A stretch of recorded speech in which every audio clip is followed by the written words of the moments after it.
This is a great honor for me. I've been all over the country. Today we were in Maine and we were in New Hampshire, where we're doing amazingly well. We're doing well everywhere. A poll just came out. The Rasmussen poll, we're 2 points up nationally. We're going to do well.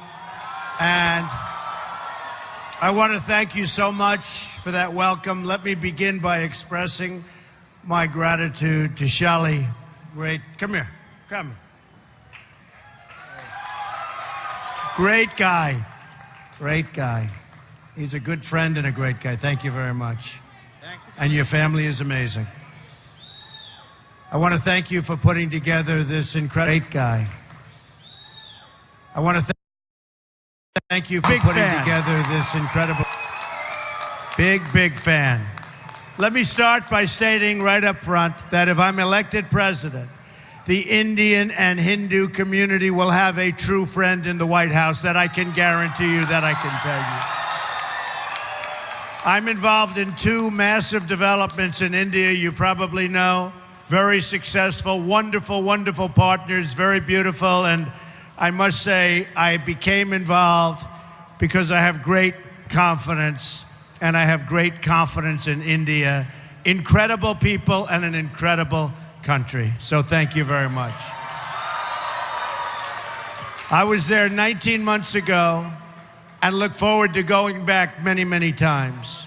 Generations of Indian and Hindu Americans have strengthened our country and strengthened it like few people could ever even believe. Your values of hard work, education, and enterprise have truly enriched our nation, and we will be celebrating a Trump administration together. That I can tell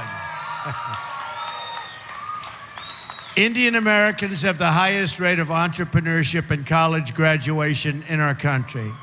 A Trump administration, that's pretty impressive, by the way. You don't hear that often, I will tell you.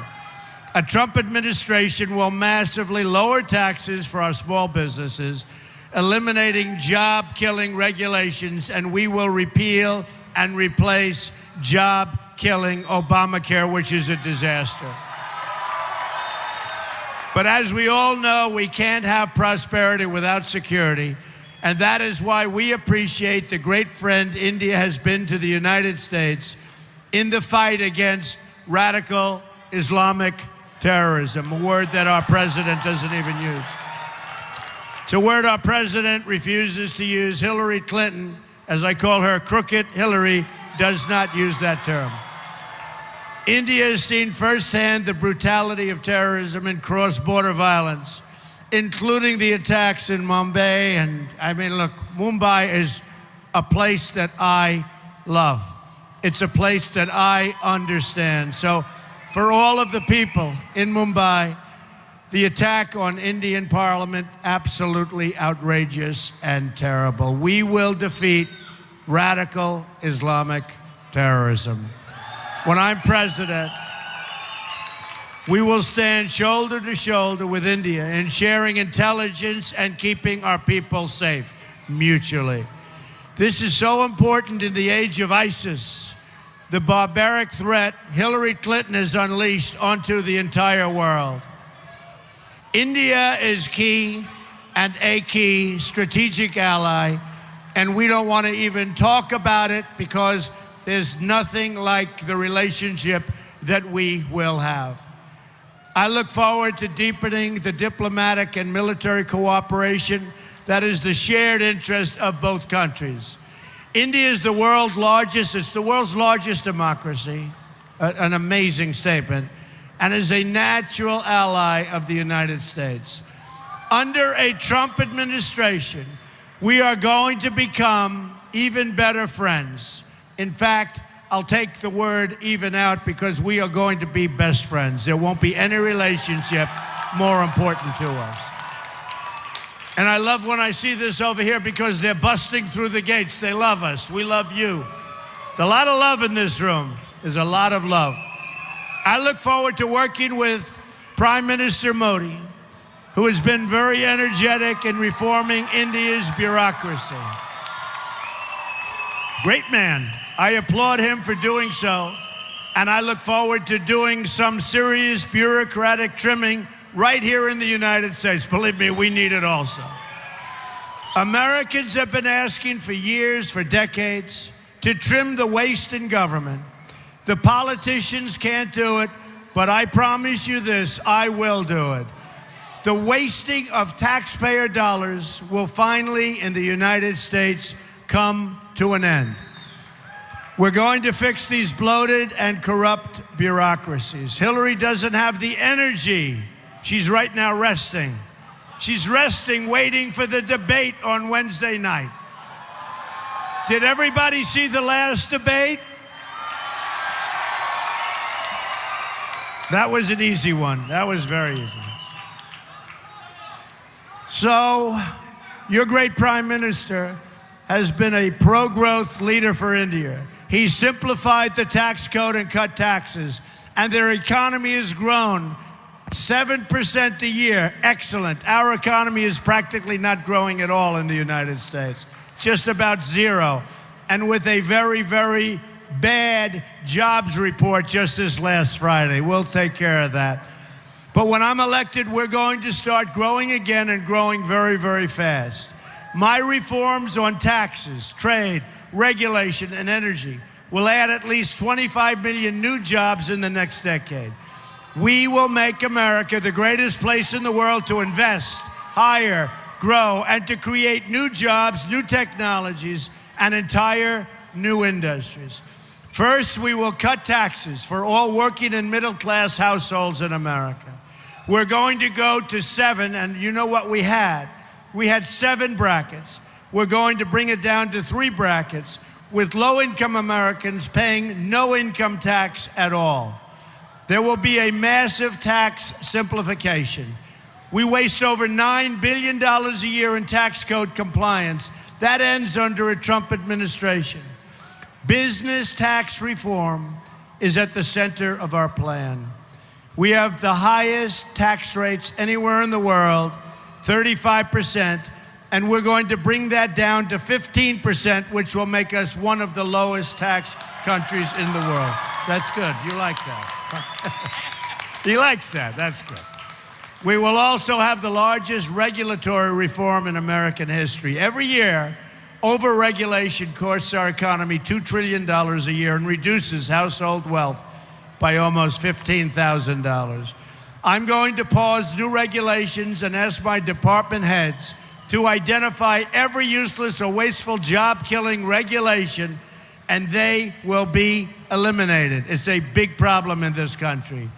Some of the very finest regulations will go, and they will go fast.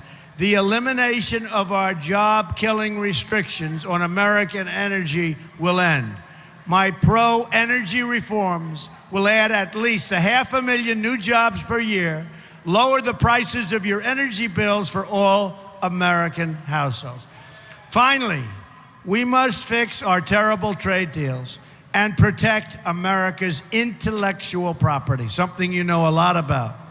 America's annual trade deficit with the world is now nearly $800 billion a year. China is stealing our intellectual property. Guess how much intellectual property a U.S. government official says China stole last year? The number is approximately $360 billion. In any event, we are going to have strong borders. We are going to have strong walls. We're going to have a wall. We're going to stop drugs from pouring into our country. The wall will be built. Mexico will pay for the wall. We haven't quite explained it to them yet. They don't quite know it yet. We're going to end up having great relationships with China and Mexico, but we are going to have a great relationship with India. Our leaders do nothing about all of the problems caused and all of the crime. They don't do anything about it. We are going to have a great society again. We're going to have honesty in government. We are going to save our Second Amendment. We are going to do so many things toward education, including the elimination of Common Core so we can bring our education local. We have to do it local. When it comes to trade, we're going to negotiate and renegotiate trade deals. We're going to have new trade deals. We believe in free trade, we believe. But our trade deals for our country are not good, they're not fair, they're not appropriate. We're going to change that. So we're going to have great trade deals, but we will be able to trade and do tremendous business, I can tell you, with India. So just in summing up, we are going to have a phenomenal future together. America is going to be a country that people will once again respect. We will be wealthy again. We will be strong again. We will be powerful again and hopefully not have to use our power. But we will be powerful and we will be smart. Our military is depleted horribly. Our military will be fixed. We have great, great people. Our military will be, again, will be what America's military should be.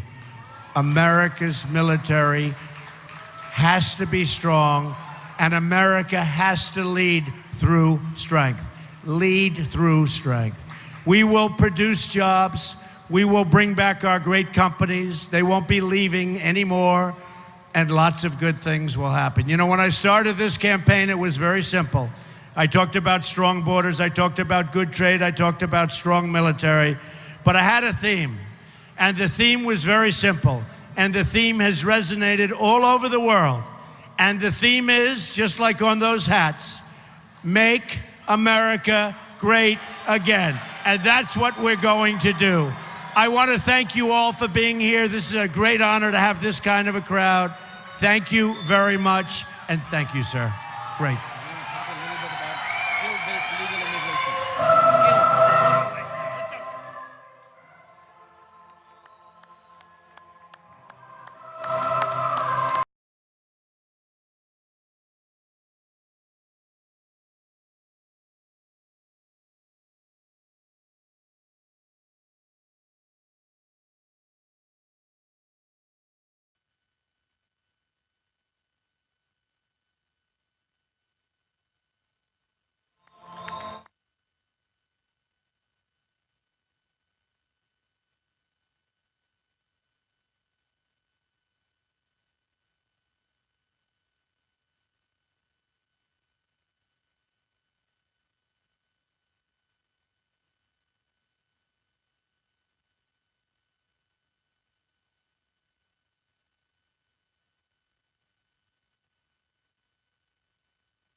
We love the Hindus. We love India. Thank you. Thank you, everybody.